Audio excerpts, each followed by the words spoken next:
لو كنت نغمض عيني وتاخذني الأحلام من ايديا. Bonjour à tous, bienvenue dans ce bord de scène de Long Théâtral épisode 2. Donc cette fois je suis entourée de nouvelles personnalités. Donc tout d'abord Géraldine Serbourdin, vous êtes poétesse et dramaturge et vous êtes donc l'autrice de la pièce en collaboration avec les étudiants du Conservatoire de Lille qui s'appelle Blue Monday toute l'année. Ensuite nous avons Rémi Laversin, vous êtes le créateur du projet de Long Théâtral et vous êtes membre de la compagnie 8. Et enfin, nous avons Sébastien Langlais. Vous êtes professeur et coordinateur des études théâtrales du Conservatoire de Lille et c'est vous qui, du coup, avez encadré les élèves durant ce projet. Ma première question, elle va se tourner vers Rémi. Vous avez d'abord fait le choix de vous tourner vers le clown et l'humour avec Gilles Defac. Maintenant, vous vous tournez vers la poésie avec Géraldine Serbourdin. Pourquoi vous avez fait ce choix, justement ? L'ironie voulait que ça soit d'abord Géraldine qui avait accepté à faire ce projet et qui était d'abord l'épisode 1.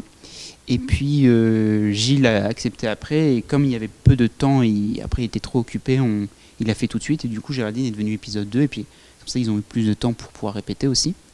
Et pourquoi Géraldine ? Parce que c'est une autrice que je connais depuis très très très longtemps et que j'adore ses poésies et je trouvais ça intéressant d'avoir des gens qui sont pas forcément leur premier art n'est pas forcément le théâtre. Voilà, et je voulais effectivement Gilles c'est du clown mais c'est pas du théâtre traditionnel et c'était ça l'idée d'avoir Géraldine avec sa façon d'écrire, sa poésie, sa verve qui soit confrontée avec des étudiants qui n'ont pas forcément aussi accès à qui travaillent pas forcément ce genre de texte en fait. Voilà. Donc du coup, Géraldine, vous avez collaboré étroitement avec les étudiants. Qu'est-ce qui ressort selon vous de cette collaboration ? Écoutez, d'abord beaucoup de richesse. J'ai accepté le projet que m'a soumis Rémi parce que je trouve que c'était un défi et surtout parce qu'on a peu donné la parole aux jeunes pendant cette année et c'était important, je trouve, de leur donner la parole et de les mettre en scène dans ce qu'ils vivaient actuellement. C'est-à-dire que la plupart d'entre eux étaient en isolement.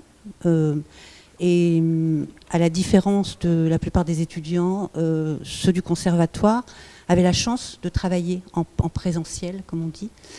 Et c'était donc très riche de leur faire parler de leur père, des étudiants qui étaient malheureusement isolés, et puis de les faire s'interroger sur la chance qu'ils avaient, eux, d'être dans un rapport vivant aux autres, et de formuler ce qui se passait aussi pour eux au cours de cet isolement, qui est une période qui est quand même extrêmement difficile. Et je trouve qu'on n'a pas suffisamment parlé de cette situation pour les étudiants, qui est une situation non seulement d'isolement, mais de privation de liberté, de privation de contact, de privation de lien avec les corps des autres. Et je trouve que c'était important d'en parler, de leur donner la parole. Sébastien, vous avez du coup encadré les élèves.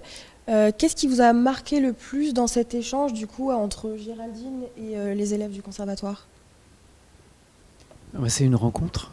Alors je vais redire un peu les mêmes choses que Géraldine, mais c'est ce qu'on voulait. C'est-à-dire quand moi j'ai rencontré Géraldine, au départ, l'idée c'était pas tout à fait ça. L'idée c'était de lire un texte de Géraldine.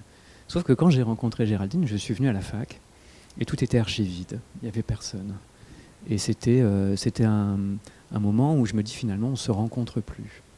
Et donc la proposition ça a été ça là, ça a été de dire allons plus loin, créons d'abord une rencontre, soyons ensemble en présentiel. Et donc moi ce qui m'a intéressé c'est de dire écrivons pour eux. Ça rejoint ce que dit Géraldine, c'est-à-dire qu'ils avaient sûrement des choses à dire et puis nous on avait une intimité privilégiée. C'est-à-dire qu'on avait notre vie, on vivait, alors on travaillait et en plus on avait même un protocole sanitaire qui nous permettait de faire du théâtre sans masque. Donc on était bien vivants, mais reclus dans la ville de Lille. Et moi, j'ai eu envie de créer du lien, du fait d'être ensemble, du dialogue. Donc Géraldine est venue, elle les a rencontrés, ils se sont exprimés, et puis on lui a ouvert nos portes. Et puis finalement, maintenant, ils vont achever le dialogue. C'est-à-dire, ils vont lire l'écriture de Géraldine. Donc au fait, on se parle. On se parle là où aujourd'hui, en tout cas depuis un an, plus personne ne se rencontre et vit ensemble. C'était ça l'idée. Voilà. Je ne sais pas si ça répond, mais... on a du coup assisté d'abord à l'univers circassien, ensuite la poésie. Pour Rémi, quel prochain défi envisagez-vous pour l'onde théâtrale, pour ce grand projet? Oula, je sais pas, quelque chose de surprenant. Continuer à surprendre et continuer à avoir des artistes qui sont pas forcément du théâtre et qui sont prêts à rencontrer des jeunes et à créer avec eux, parce qu'effectivement c'est pas évident. Je reviens juste sur un truc que Sébastien disait. L'onde théâtrale c'est aussi construit avec le groupe du Conservatoire de Lille et Géraldine. À la base c'était une création radiophonique, et puis après on s'est dit pourquoi pas faire une captation. Et puis après, on s'est dit pourquoi pas éditer les livres. Et puis après, pourquoi pas continuer à faire des lectures ailleurs. Enfin, vous voyez, ça a vraiment été un long processus. On s'est créé autour. Et c'est vrai que Géraldine et le Conservatoire de Lille, ils ont accepté d'être cette forme hybride qui à chaque fois changeait, évoluait selon nos désirs, nos envies, et puis selon les budgets qu'on pouvait avoir aussi, hein, c'est important. Et donc, ça va être un vrai challenge. Et il faut que maintenant, on espère pouvoir continuer à avoir des artistes qui sont prêts à avoir quelque chose qui est toujours en mouvance. Enfin, on fait du spectacle vivant et donc forcément ça peut encore évoluer d'ici là et on espère trouver des artistes qui sont prêts à nous suivre. Voilà.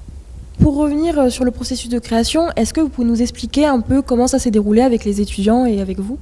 Oui, tout à fait, d'autant que c'est, je pense, une dimension extrêmement intéressante du projet, parce que dans le livre, par exemple, il y aura ce qu'on a appelé le journal de création, qui relate mois après mois l'évolution du projet.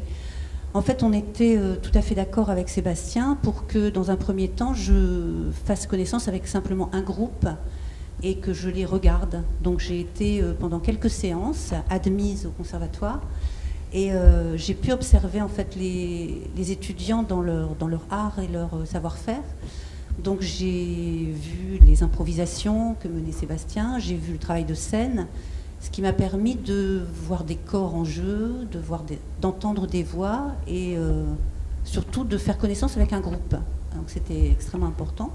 Et ensuite, j'ai mené dans la cuisine du conservatoire, parce que c'est toujours dans la cuisine que les choses essentielles se disent. Je crois que c'est Annie Ernaux qui dit ça et elle a bien raison. Donc on s'isolait dans la cuisine et j'écoutais pendant une demi-heure, 3/4 d'heure, j'écoutais chaque étudiant. On échangeait sur leur vie ou leur non-vie du moment. Et j'ai engrangé un peu tout ça, et quand je rentrais chez moi, c'était dans une zone quelque part. Et pour l'écriture, en fait, j'ai remobilisé un peu tout ce que j'ai entendu, mais disséminé chez chacun d'entre eux. C'est-à-dire qu'aucun n'a pu se retrouver, mais il y avait un peu de chaque dans chaque personnage de la fiction. Donc ça a été très émouvant, par exemple, la première lecture, parce que je ne savais pas comment chacun allait réagir au personnage qu'ils allaient incarner. Parce que ça pouvait les desservir, ou parfois j'ai eu peur d'être un peu impudique, ou de retranscrire quelque part ce qu'ils m'avaient dit en termes confidentiels dans la cuisine. Donc tout ça a été des moments très très émouvants en fait dans le processus de création.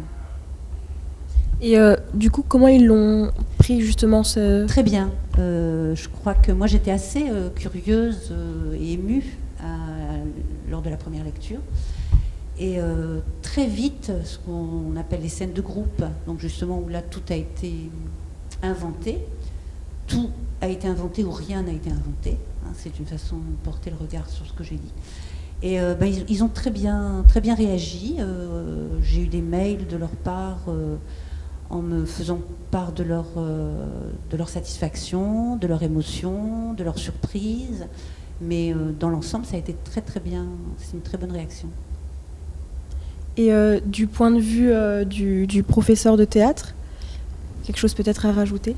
Oui, moi j'ai trouvé ça assez extraordinaire d'avoir la présence de Géraldine. Tout à l'heure tu disais, tu parlais du groupe et c'est un des fondements de l'enseignement du théâtre au conservatoire, et c'est ce on les forme pas uniquement à être des comédiens, on les forme aussi beaucoup à vivre ensemble, à être ensemble, à se porter les uns les autres, à cette énergie-là. Et Géraldine les a rencontrés dans leur jus, c'est-à-dire il faut bien comprendre que la vie s'est arrêtée et qu'eux se retrouvaient et que c'était très précieux pour eux. Donc Géraldine, elle a d'abord rencontré cette énergie-là, cette choralité-là, d'êtres humains réunis ensemble pour faire du théâtre. Et elle en a fait quelque chose. Et après, elle est passée à des choses plus intimes. pour ensuite écrire des personnages qui sont un peu une espèce de limite qui est très intéressante pour un comédien, puisqu'il dit une parole qui porte son prénom en tant que personnage, mais qui n'est pas sa personne. Donc on est une espèce de limite très fine, comme ça, qui est super intéressante à jouer. Parce que quand on travaille l'acteur, on se pose la question de la personne et du personnage. Voilà. Et puis une dernière chose, c'est que Géraldine a été, et ça c'était formidable aussi, elle a été très présente dans le travail de répétition. Voire même à faire évoluer son texte en fonction de ce qu'on ressentait. Donc on est allé au bout de la collaboration. C'est-à-dire qu'elle ne nous a pas donné un texte en nous disant maintenant faites-en ce que vous voulez. On a vraiment, tous les deux et avec tout le groupe d'élèves, fait ce travail-là et le texte a continué de vivre et d'évoluer dans le travail. Voilà. Et donc ça c'est aussi très précieux d'avoir une auteure qui nous suit, une autrice, pardon, qui nous suit et qui nous permet de faire vivre le texte, y compris notre travail de lecture a participé de l'écriture de la pièce finalement un petit peu, même si elle n'a pas beaucoup bougé, mais quand même. Il y a eu des choses qui ont quand même pas mal évolué, quoi. Et puis une dernière chose, c'est qu'il y avait un danger à ça, c'est que ça reste entre nous, cette histoire, c'est que qu'on raconte un vase clos de jeunes réunis au conservatoire, et Géraldine a eu l'intelligence de faire aussi sortir tous ces jeunes du conservatoire. Donc c'est une pièce qui est à la fois chorale, mais qui est une pièce du dedans et du dehors. Et l'aller-retour est formidablement intéressant, je trouve, pour tout le monde. Voilà. Donc c'est une vraie réussite. Voilà. Eh bien, merci beaucoup, merci pour ces réponses et cette discussion.